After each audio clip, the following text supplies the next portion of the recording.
Hello and welcome to the Celtic Way Morning Briefing Live for Tuesday, January 10th. I'm joined today by TCW news writer Aidan McDonald. How's it going, Aidan? You good? Yeah, I'm good, Sean. How are you?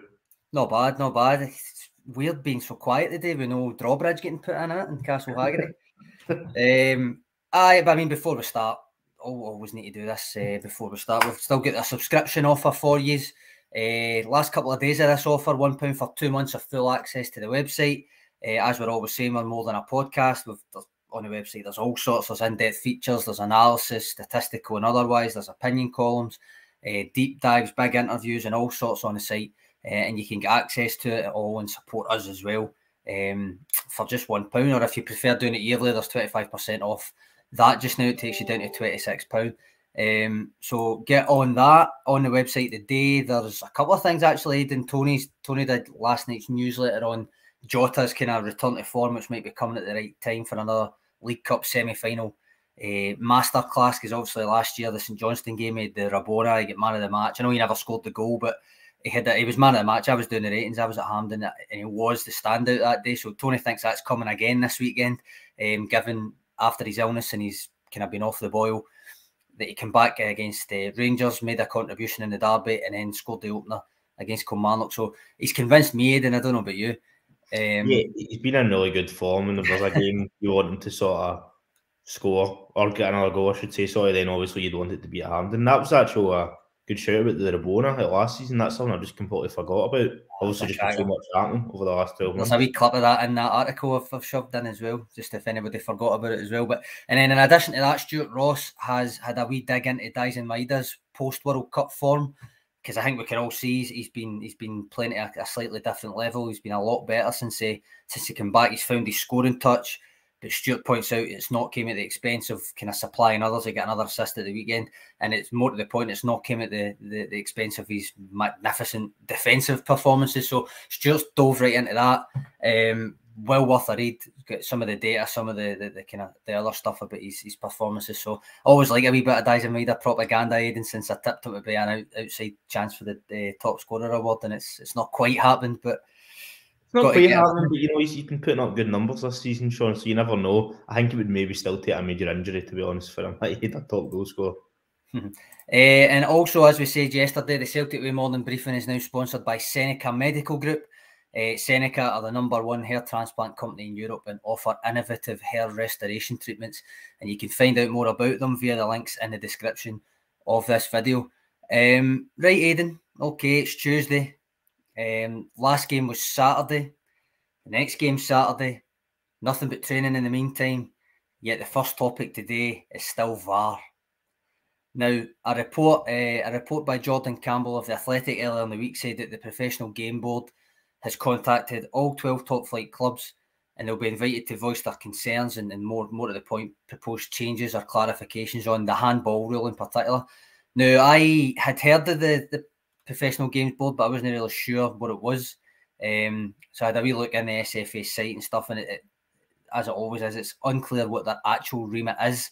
I noticed the English FA down south has an actual document setting out exactly what they're concerned with. I can't find one on the Scottish FA one, but it does say who's in the structure. So it's concerned with the kind of operational level aspects of the professional game, they say, and it's got a board structure. So the chair's Mike Mulroney, Scottish FA Vice President, and then the members of it include Michael Nicholson, Celtic CEO, but also Ian Maxwell, the SFA CEO, Neil Doncaster, the SPFL Chief Exec, Les Gray, SPFL Hamilton Accies Vice Chairman, Ken Ferguson from the SPFL, who's Brecon City Honorary Vice President, I think, Duncan Fraser, who is Aberdeen's Managing Director, Finlay Noble, who's the Highland League Vice President, and then Tom Brown, the Lowland League Chairman. So basically, Aidan, they want to hear from all 12 professional clubs, all 12 Premiership clubs, and are then intending to take the concerns and suggestions to IFAB, my pals from IFAB. The Daily Record took the story a bit further by revealing that there will still be a summer review of VAR with Ian Maxwell, but the PGB want to get the ball rolling now, basically because of all the controversy that it's been causing. What's your thoughts then? Is this a good and sensible move? Well, obviously, we've kind of expressed our issues with VAR, or specifically not even with VAR, specifically with the sort of handball rule at times this season. So I think the fact that they are going to discuss it is a good thing. Obviously, in the past, not for VAR, but for a lot of things, there's been other summits and discussions, and it feels like sometimes ends up not really leading to anything. Hopefully, this is a bit different, and they come up with a sort of succinct, piece of material that they can then give to IFAB to try and sort of clean it up, because the whole handball thing, I think Sean, it was mentioned on Sportscene, I think, as well. It was just this the other night that it's just sort of really unclear at times for what is and what isn't a handball, and obviously we've seen plenty of recent examples of that. I know we've discussed it to death really at times, the one from the game against Rangers at this point, but I think if it comes to a sort of solution in which they can come out and with something that could clear things up, then it would be a good thing. But I'm not going to hold my breath just based off previous sort of meetings that all the clubs have had to discuss other issues in the game, and it's not really led to anything. Of course, Ian Maxwell already had a meeting with clubs, I think was it slightly before the World Cup break, just at the advent of the World Cup break. And Brian Roberts has come in saying nothing will change. He's kind of that opinion. I suppose that is the next question. Will it even lead to change, Aidan? That seems a simple question, but I suppose it's not got a simple answer. Nah, it's quite hard to answer because it depends what they propose. We obviously don't know the exact wording or the exact sort of concepts they're going to put forward.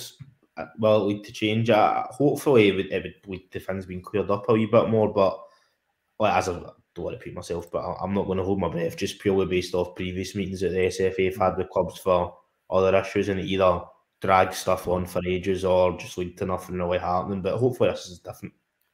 The handball rule seems to be the focus of this meeting next week by all accounts, but there was suggestion, albeit only in kind of passing comment, of better lines of communication between decision makers like match refs or the VARs and supporters and management teams and stuff like that, which I think is something that they should really have considered before rolling it out, Aidan. As I said a few months back, they need to be seen to be proactive in terms of building trust, not just in the system, but in the officials operating the system.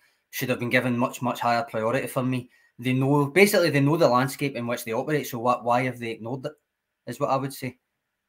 Yeah, it's strange that it wasn't even, well, it appears to be something that wasn't even really considered.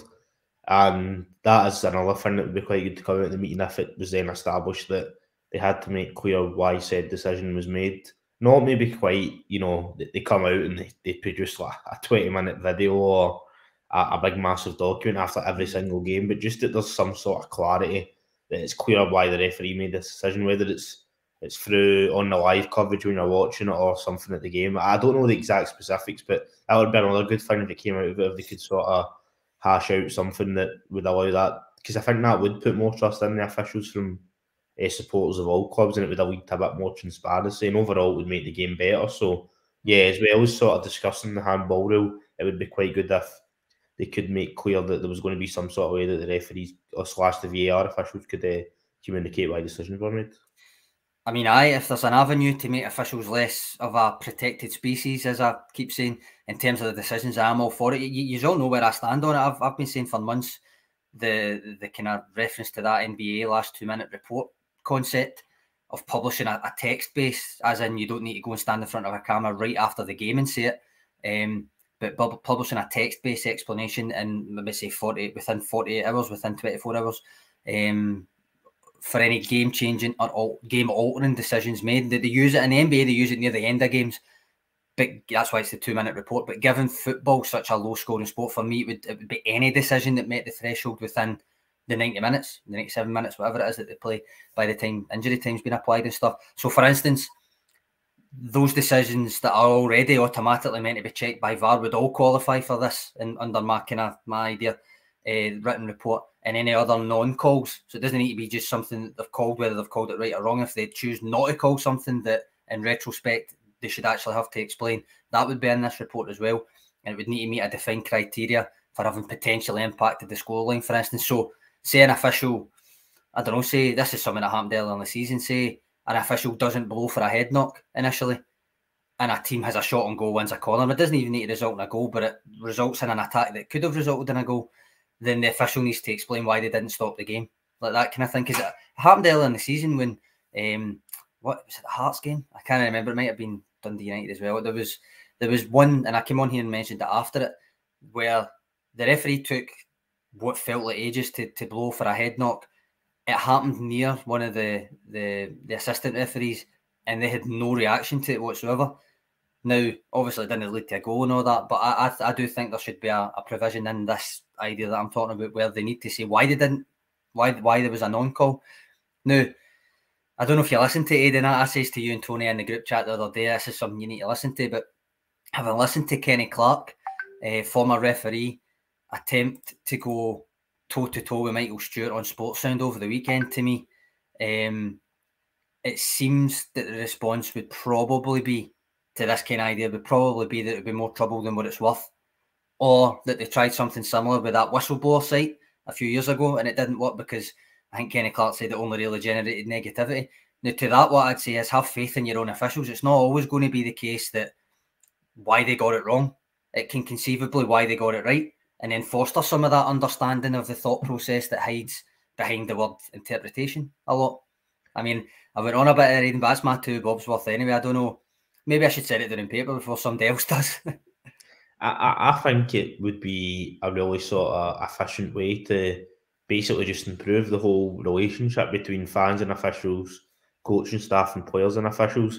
It would lead to more transparency. I honestly can't really see any negatives to it. I know obviously you were saying that Kenny Clark talked about the whistleblower thing, but I think it would be a positive. And the fact, I know we've obviously used this example a couple of times, but the fact that a sport as big as the NBA uses something similar, I know it's near the end rather than the whole match, but the actual concept, the fact that they use it and it's effective is already evidence that it does kind of work. It's not like a concept you're plucking out that doesn't exist in professional sports anywhere. I could understand if there was more pushback if that was the case, because it was something completely new.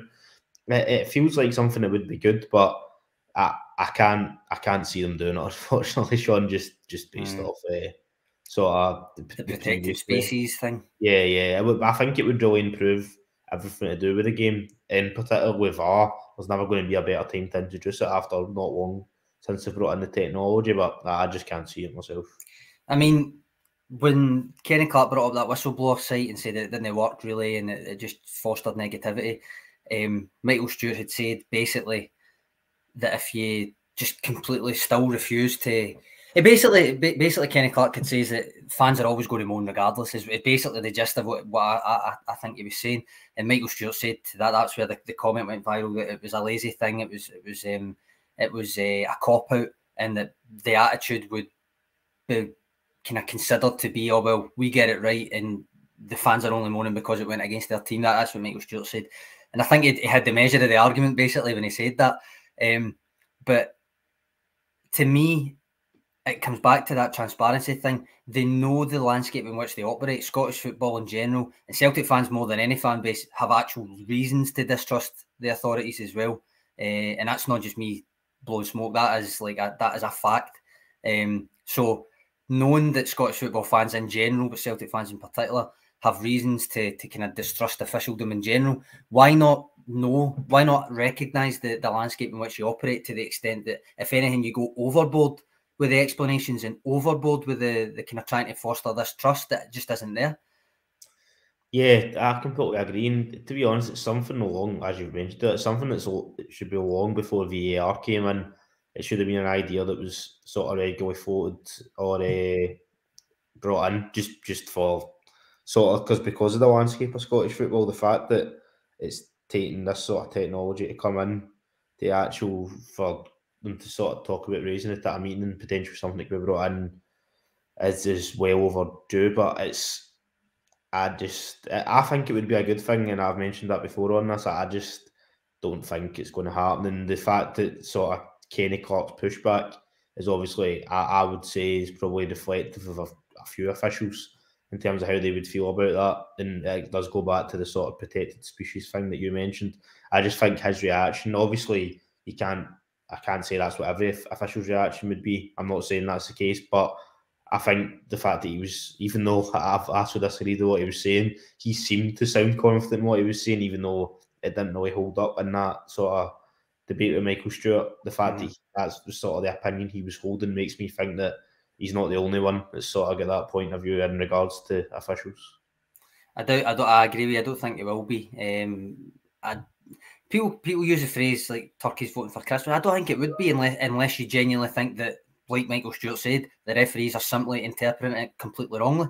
Unless you know that deep down, then why? If you think that they're doing it right, then why would you not say, right, well, this is the thought process behind it? So again, I think it's well worth a listen, to be honest, if you've not listened to it yet. But I think Michael Stewart had the measure of it, in my opinion, anyway.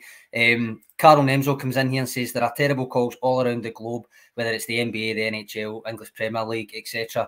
But he says as long as they are trying to be consistent, then you know where you stand at least. But he doesn't see much evidence of that in the SPFL. And that is basically what Michael Stewart said, that they're hiding behind the interpretation, the subjectivity thing, to excuse a call that is totally inconsistent with the other calls that have been made. Yeah, pretty much. And people make mistakes, it happens, but you should have to justify why you made that decision and admit that you got it wrong if you did, regardless of what game you're doing. And obviously, all the sports as mentioned there, yeah, officials are going to make mistakes. It's a high-pressure scenario. Everything's moving so quickly. But the fact that in the NBA, for example, to go back to it, they're able to say, this is why this happened, you know, or that this is the reason this decision was made because of so-and-so. So supporters, whether they like it or not, can then see an official reason for why it's happened. The fact that they can just go and make a decision that could be wrong, whether it benefits Celtic or goes against if it's the incorrect decision, and then that's just it. Nothing really happens, and then no doubt a few weeks later you end up seeing something similar in another game because it's almost like the lessons not been learned. The fact that it's in like a professional game like that, where I know the referees aren't full time, but obviously all the teams are, is just the more you think about it, is quite crazy, to be honest. But look, hopefully with the fact that this is something that's going to be brought up at meeting between all these teams, it is maybe the first step of it being brought into place, or at least being approached anyway. My hash coming in saying VAR won't be an issue if Celtic can get their XG above 2.5. It's not been an issue so far in terms of results. That derby, the handball non-penalty decision aside, you can't really say that it's impacted Celtic's final scores, but that's almost besides the point for me, Aidan, and that actually is when it's more important that you hear or that we bring up contentious decisions or decisions that were just wrong, because you can't then be accused of it's because Celtic dropped points or it's because it affected the scoreline or it affected the lead at the top of the table, because it's not affected it yet. And I say yet because at some point it probably will through the balance of probabilities. And as much as Mahash is kind of tongue-in-cheek saying if they get their XG above 2.5 it won't matter, that is essentially what they've been doing for the last few months since VAR came in, is, well, we'll score enough anyway. Matt O'Reilly says, what was it, they still can't stop us anyway, the VAR decisions. And I mean, out with this latest derby, it hasn't. There's been no points dropped apart for that St Mirren game, and that was nothing to do with VAR. Yeah, no, so far it's not been an issue, but as you say, all of averages, if you're going to constantly have decisions going against you, particularly like significant ones like handballs leading to penalties, which obviously gives the opposition a really good opportunity to score, it is inevitably going to cost you a game. Obviously, it was in Celtic that dropped points at Ibrox, but it was a draw and it was still a decent point. It is inevitably going to lead to you losing a game at one point if it keeps continuing on the current trajectory that it is. I think as well it is important to talk about it after obviously Celtic win a game, because like you say, it doesn't make you look bitter that you're just really annoyed to drop points and you're trying to sort of grasp at straws for excuses. If you're consistent and being annoyed at decisions that go against the team when they win games, then that then does give you a right, if there is a game it comes they do lose, or the game at Ibrox where they drew, that you can then comment on it, because it's not like you've never mentioned it when you're beating teams 4-5-0, etc. Pucci, the first coming in here with an interesting comment saying in the AFL the head of umpires release a statement on Monday for anything contentious, and if they made a mistake they'll own up. I mean, I'll look into that. I might even, if I write that article, I'll put that in it as well, because obviously my mind went to the NBA because I watch the NBA. I don't watch the AFL, but I will look that up. That's an interesting one, and it sounds similar, to be honest. It sounds like a similar concept, a novel concept, and but not even just Scottish football, but British football, I would suggest. But I really don't see the downside to it, and except the fact that you might be scared that officials will get more big decisions wrong than they'll get right? Yeah, it does seem like that. I mean, if they were to do that sort of, that specific example that the commenter mentioned there, when they actually owned up to the mistakes in the piece, I don't know if I could ever quite see that, even if they did really start releasing sort of documents after games to explain why decisions happened. I don't know if I could ever see Scottish officials admitting that they got something wrong. But if it came to that case, then that would sort of open up the relationship between sort of fans and officials. It would probably lead to getting a lot less grief on the field as well. Obviously, it's in the frustration of games. People are still going to get frustrated with referees, but it would make clear, that this is why it happened, and I'm sorry I got it wrong, and I'll try and learn from it. And then you would hope that would then improve the standard of refereeing across the course, because if that specific person made a mistake, the next time they're in a similar situation, they would focus on that and think, right, I've put in writing that I'm sorry I've made this mistake before. I understand why I got it wrong. I'm not going to do it again. So you would hope that would then improve the standard of everything overall, but we'll just need to wait and see. Right, 20 minutes, Aidan, on VAR on a Tuesday no. morning. Aye, somebody says it's a rabbit hole. We've went down a rabbit hole again, but just because that was in the news, and I thought I'd go my wee rant anyway, Aidan, but thanks for listening. But we'll move on. The other topic on the agenda of the day is, one that's been on it for a while now, Giorgos Giakoumakis, Aidan. We spoke about him for a while yesterday, but since then, several sources have said there may be up to 5 clubs looking at him. Now, Urawa Red Diamonds of the J1 League were the main contenders in our discussion yesterday, but now teams like Sampdoria have been mentioned. Now, that is a team, going back to what I was saying about record fees and all that, that's a team that is capable of paying a transfer fee higher than the kind of 5 to 6 million that Celtic reportedly were willing to accept. So is it a good thing if there are several clubs now in the running? Might Celtic get a bit more than expected after all? Yeah, I would say it's definitely a good thing. You can almost play the clubs off against each other, and if you've got a team like Sampdoria coming in, like you say, Serie A side, they've spent a bit of money in the past. You'd imagine that's a team that I wouldn't be able to name a specific transfer figure, but as you said, definitely more than the 5 to 6 million. You would hope maybe moving towards more the 10 million mark. If you're starting to introduce a team like that, I would hope anyway it would be more than that sort of original fee it was quoted. I don't think it would be quite, Premier League tax inflated numbers, because that's just the way it is down there. It's kind of a bit of an outlier, even though the market overall nowadays is a bit crazy. The Premier League is just sort of another level. But yeah, I think having a team like Sampdoria, clubs like that, or sort of 5 clubs overall, I should say, sorry, that is good. It allows Celtic to be in a bit of a better negotiating position, I would say, rather than you've only got one. That the kind of hamstrings you if the player then really wants to leave, which we don't know if that's the case, but if he really wants to leave and you've only got one club in the cable, that kind of forces Celtic's hand a wee bit. But having plenty of teams, I would say, puts them in a better position. I mean, not to focus too much on Sampdoria, because you never really know until a bid comes in, but they have paid the sort of money in terms of maybe 9, 10 million and a lot more than that for players in like 4 of the last 5 seasons, I think it was. So they are a club that is willing to part with cash if need be. And I just think that if there are up to 5 clubs interested and one of them has previous for paying decent money, certainly decent money at Celtic's level, then it should be the case that, even if it's not the word bidding more, but it should be the case that it drives up the price even a wee bit more.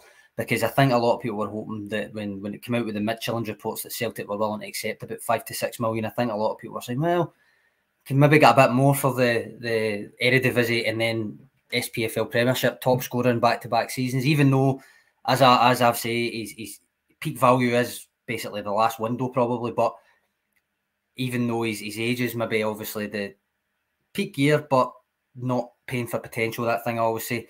But I think a lot of people were maybe thinking, well, 5 to 6, I think they could have maybe got a wee bit more if they were lucky. Yeah, that was kind of my thinking as well, to be honest, Sean, just in terms of the transfer fee when we were talking about it yesterday. It was Giran, between the two of, not to bring Juranovic into it too much, no, we've spoken to him in the death at this point, but just in terms of, potential players that can move on in the sort of next window to the next 6 months. Juranovic was the one, obviously, between the two that even before the World Cup, I was thinking would probably just command a bigger fee. But with Giakoumakis, when you were talking about 5 to 6 million yesterday, I was hoping that maybe the club could get a wee bit more, but obviously at the time with that link, there was only really the one main team as a sort of outlier. So, it could have been there was only one option. But if there is, just to go back to it, if there is 5 clubs, if one of them is potentially Sampdoria, then I would like to think Celtic could get at least a wee bit more than that, if not a significant chunk more, if you're able to play clubs off against each other. But obviously, it just depends. We have to wait and see. I mean, I agree with that. I think with these things, it is always the kind of old saying that it's only worth what somebody will pay and all that. And I know that, and that's always going to be the case. But you can still debate for posterity the ins and outs and why you think maybe it should be more or should be less. The Juranovic one has been a case in point, with people saying 20 odd million, and I've never really been at that level. But then with the 6-7 million. That Monza are rumoured to be looking at, which I gave a bit of a fee for then. I was still a wee bit, off the back of a good World Cup, and even considering all the things I'd say about his age counting against him, but the contract counting for Celtic and different things, I was still thinking, well, that seems slightly on the lower side to me. So you just never know, I suppose, Aidan, is what I'm saying. As an aside, Cho Gyu-sung, interesting Rangers. Apparently, a Newman. Maybe Celtic's transfer policy must be looking like it's worth following after all, then, eh? Insert that sort of, I think it's in like Mr. Bean, that meme when he's pure looking across trying to copy the person beside his homework. But I think it's I know this has kind of happened in the past for a lot of players. Most of which ends up the player ends up signing for neither of the two clubs over the years. There's been many in which either Rangers are originally linked to somebody or Celtic's originally linked to somebody, and then it kind of becomes sort of a transfer line to put both of them are suddenly interested. True. It's happened a lot, and it's quite a lot of players. I'm trying to actually remember the last time it happened, and then said player ended up signing for either two clubs, because it usually ends up. If you're going, I don't know if this is the last time, but Scott Allen, yeah, that's probably that was very much Celtic going. Nah, we don't want them to have them. So, that was. Is there a bit of that about this? Or is there a jink? If it is true, there is genuine interest, as in that is a striker that fits their profile. I mean, I can't claim to dive into Rangers in anywhere near the way that I dive into Celtic. So I know he does fit with Celtic's profile. Looking at the strikers Rangers have got, he's not like any of them. No, I wouldn't say so. I mean, obviously, if they go and put a bid in, like Celtic have, and then you would say, well, there must be some genuine interest. They've obviously seen something there that they think they can add to his style of play. At the moment, it does kind of just seem like, well, Celtic's linked with the player, so, Rangers are suddenly linked with them rather than there's anything concrete. And obviously, we do know, according to Sky, that Celtic have, as far as we know, submitted a bid. But if over the next sort of 24, 40 hours, Rangers were to suddenly submit a bid for Cho, then obviously they must have an interest in him. That would then kind of change the dynamic. But at the moment, I would say it does seem a wee bit kind of just an easy sort of line to throw in that Rangers are linked to a player Celtic. It's a fair observation, to be honest. It's been known before, so you might be right. It was Mainz, the German Bundesliga club, that were apparently in the race to sign him as well. And the reports are that Celtic are kind of front runners over them now, rather than the other way about. I would say though, and this isn't a dig or anything, but if it does become a case of who's going to bid more, then clearly Celtic are in a better position than Rangers will be.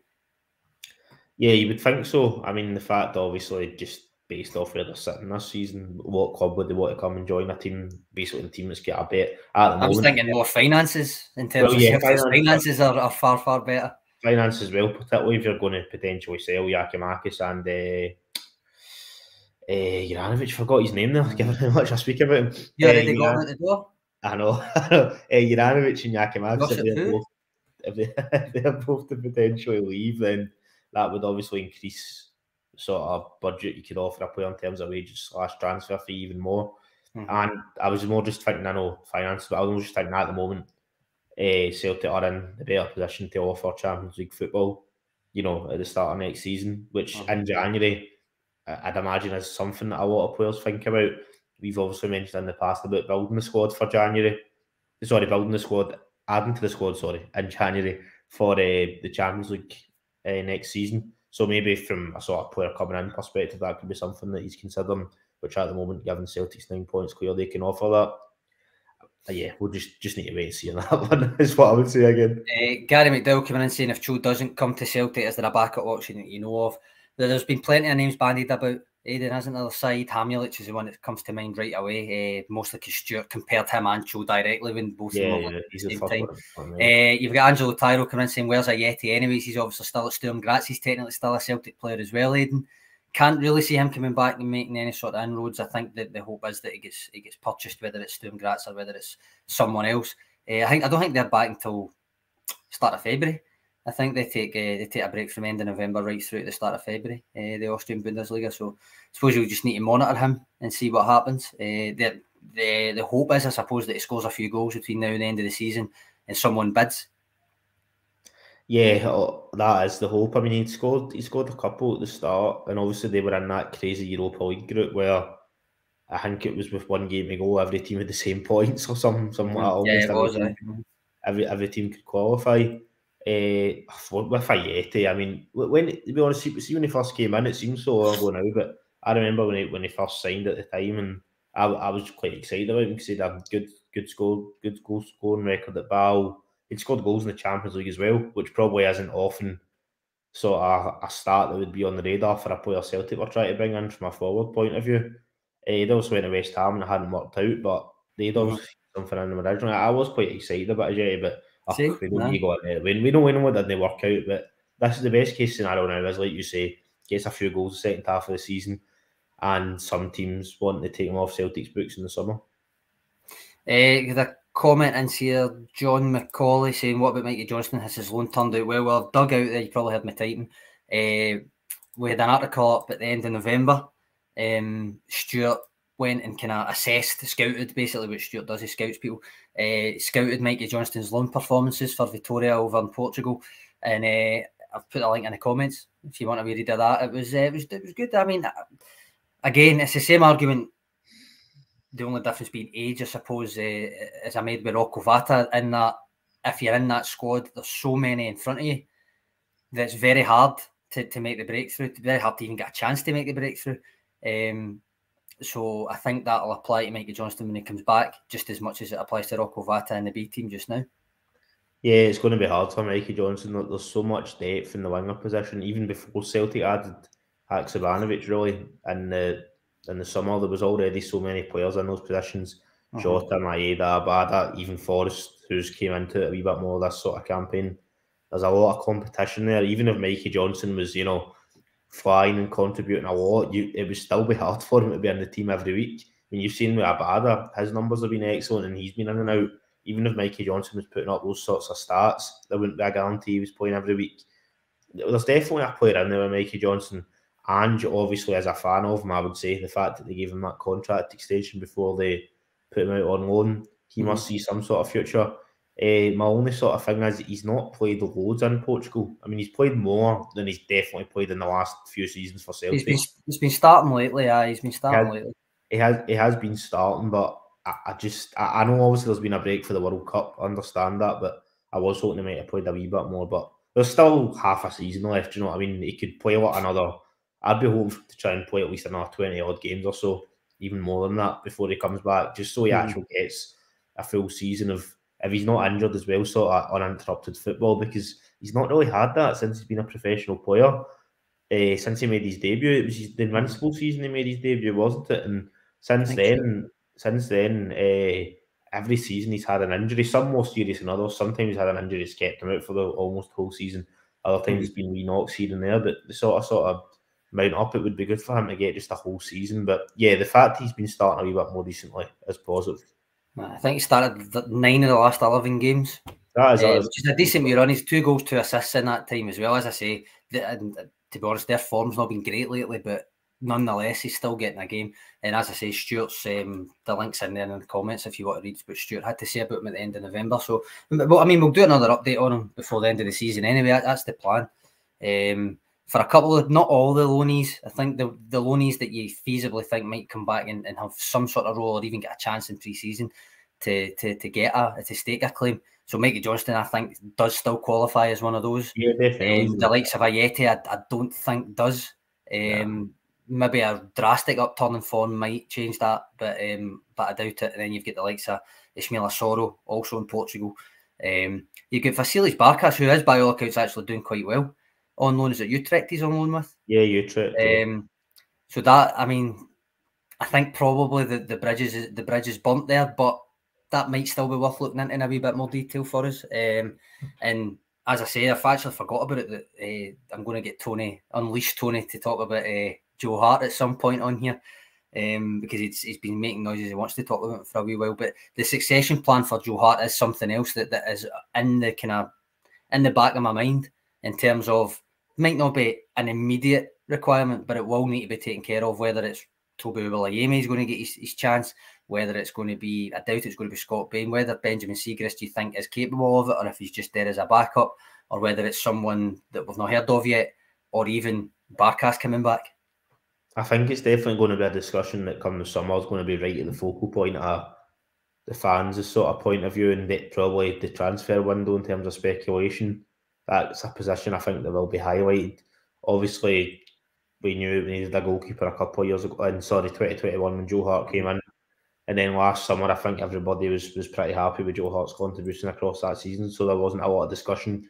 It was more maybe getting a backup in with sort of Barkas moving on loan, and Scott Bain not really being up to number 2 duties, it's probably fair to say. So yeah, I think that will be something that will kind of, as I see, I can imagine that being sort of one of the debates of the summer, Sean, really after the season, and that's all wrapped up. What Celtic's going to do with the goalkeeping position, and yeah, that'll be an interesting one. I think so. Gary McCone coming in saying, guys, do you have a link for the Michael Stewart v Kenny Clark interview? I noticed that Sports Sound put it up as a podcast and as its own podcast, the kind of 35 minutes last night. So if you've got the podcast app, you search for BBC Sports Sound and it will come up, or Scottish Football Podcast, it'll be actually. But you can get it on internet as well. I'm sure it will be, if you Google it, it will come up. But some of the quotes from it are on the news section of our site as well. But obviously, if you want to listen to it, that's where to get it. Before we go, Angelo Tyro saying Joey Dawson should be the third striker, and that came off the back of the Lovitz comment saying Big Dawson putting away goals for fun, the B team. The last 3 games, Aidan, he's got 6 goals. Joey Dawson. It's good stats. Obviously, he got the 2 away goals against Rangers B as well, which even some of the headlines, there was obviously the link about him potentially going out on loan. I do wonder maybe if that would be best for him. I can't really see him getting anywhere near the Celtic team, Sean, to be honest, unless there's a major injury crisis, just given he's got Kyogo, and at the moment, for as long as he's still here, Giakoumakis. Also in the past, Ange has played a badder through the middle, and we're being linked with another striker as well. So I think it's going to be quite difficult for him. I think I'm right in saying his only first team appearance since coming to Celtic came during the Boxing Day game. 2021, when there was obviously the COVID outbreak, injuries and that, came off the bench. I think probably the best thing for him, if he's sort of clearly shining above B team level, would maybe to be go out on loan. I know Inverness were potentially a team that was linked with him last week, I think it was. I don't know, hear too much more about that, but I think that's probably the best option for him right now, Sean. I mean, remember, he's not an academy graduate. He came up from Scunthorpe. He'd made. I don't think he played in the league, but he definitely played for the senior team. I don't know if it was in the league or one of the cups, but he certainly had a senior appearance. He's had that one appearance, you say, for Celtic. 2, in fact, did he play in the League Cup? He might have come on the League Cup. He might have played in one of those games as well. But obviously, you're right that opportunities, if they're scarce for Giakoumakis, they're going to be scarce for Dawson. Given the kind of route that they've taken with Johnny Kenny, where he was with the B team for a while, but maybe because he'd already been exposed to a top flight game and obviously European qualifiers and different things with Sligo, he ended up going out on loan to a higher level rather than the Lowland League with the B team. Didn't work out for him at Queen's Park. He's away to the League Island with Shamrock Rovers, where I'll be keeping track of him because I really do like him. I don't know if it's just because I've done the scout report on him. I'm biased towards him now, but I really liked him pre-season as well, albeit the level of opposition wasn't much to write home about with Vina Victoria. But interesting to see what route they go down with somebody like Joey Dawson. If he keeps scoring for fun at Lowland League level, do you then go, right now you need to move to whether it's a championship side like Queen's Park, or whether it's maybe a team maybe further down south, or whether it's a team in Ireland, or wherever they think might suit them, because it's not always got to be the stereotypical, right, we'll send you on loan to somewhere else in Scotland. I mean, Stuart wrote a piece about Stephen Welsh. If he does go out on loan, where would actually suit him, and not just he knows the Premiership, so punt him to Motherwell or something like they did with Liam Shaw. It was more like a team style that might actually improve him as a player, because he'll be playing a similar type football that he can come back and maybe make an actual claim for a place, rather than just go on loan and then see how you do. Well, I think that's kind of been a bit of a common complaint for a lot of the loan moves, really back to before Ange, but when Neil Lennon was in charge and even under Brendan Rodgers, that players were just going out. Some of them particularly was lower down the pecking order, but I think with younger players it's even more important that they were going out on loan just to really any club that would take them. I know that probably sounds a bit harsh, but that's what it felt sometimes, rather than actually a team that fits the style Celtic want to play will improve them as a player. So when they come back, they've had a year, 18 months, maybe even 2 years, in the case of when Ryan Christie was at Aberdeen, of playing in that sort of way that the team are, so that they're not really out of that rhythm. And that is something I really would like to see improved long term. Just if there was a wee completely separate tangent what we think Celtic could do better, but in terms of structure, but that is something I think the pathway, everyone couldn't alone in the pathway, it'd be good to see something that's a bit similar. An example being of a fullbacks to go out on loan. I'm not expecting them to go to a club that plays the exact same way in terms of inverted fullbacks. It is hard, but I would like to see, for example, a team is playing out from the back, even if it's something like that, rather than just lobbing the ball. Because if they go and do that, regardless of what standard it is, even if it is a sort of European league, they go out on loan to the Belgian league or something like that, relatively similar standard to Scotland. Angelo Tyro coming in, Andrew Galea, coming in saying, give a couple of young blokes a season in the A-League. Now, I'm not against that. I mean, I know Tom Rogic went back to the A-League because he was Australian, but it worked for him going back. And then he ended up, Celtic another 7 seasons after it? I can't remember exactly the season he went back to Australia, but nonetheless, it did work. I think the gold standard for loans recently, Aidan, one not an academy graduate, one is one being Ryan Christie at Aberdeen, who was playing in a team that were winning, and except when they played Celtic, did tend to play attacking football most of the time. He was outstanding up there. They obviously wanted to keep him. When the Johnny Hayes deal was getting talked about, Celtic said no. He ended up breaking into a team that had just gone invincible, which is no mean feat. The other is Callum McGregor down at Notts County, which kind of flies in the face of me saying it needs to be a team that plays good football, because they were kind of fighting against relegation and stuff that season. But it came to the fore, him and Jack Grealish together. So I suppose it's not a given that it's got to be that, but I just think it makes sense. If there's certain things you want someone to improve, then give them to a team that is at least going to partially play the way he's expected to play at Celtic. Yeah, I think it's completely fair. And I know obviously you're listening to those examples. There was a Christopher Ajer had a relatively successful loan spell from Kilmarnock as well. But those are kind of the outliers, aren't they, really, in terms of loans? I mean, how many players go out on loan and never mind them not coming back? Well, sorry, they do come back and they end up leaving the club. They go out on loan and nothing really happens. There's been so many that I honestly, you could be here all day naming players, particularly younger players that just go on loan to Scottish clubs, Scottish World League clubs or English clubs, and nothing really happens. So I think it is a model that Celtic should look to change a wee bit for, I think, maybe similar to how the managers kind of hoping, trying to get the B team to play similar to his style of play, want some training in that sort of particular way, so that if they do move up to train with the first team, even if it's for a short period, they're not completely out of their depth in terms of the instructions they're being given. Now, we can't replicate and just training at every single club that somebody goes and loans to. That's not feasible, but I'm just somebody that plays a wee similar way, even if it's just the example I used of passing the ball out from the back, so our defenders going, they're still getting to develop that. I think longer term, that's something that the club should be looking to do. Just as a wee aside, I was kind of disappointed that Mikey Johnston never went to Aberdeen on loan last January, when Stephen Glass was still the manager anyway. I think he got sacked early January. But the way that he was wanting to set up his team, I felt for a winger might actually have suited Mikey Johnston. Obviously, Adam Montgomery ended up going, and then it wasn't Stephen Glass, it was the manager, so it was a different kind of style of play. But I just felt the way that it was set up there, with Scott Brown being there, with Johnny Hayes being there, 2 ex-Celtic players, and then with the way that Stephen Glass was wanting them to play, I felt Mikey Johnston would have been really beneficial for him to go to Aberdeen at the time. But nonetheless, I suppose, I'm presuming the reason that he never went on loan in January was because Jota was still injured at that point, remember?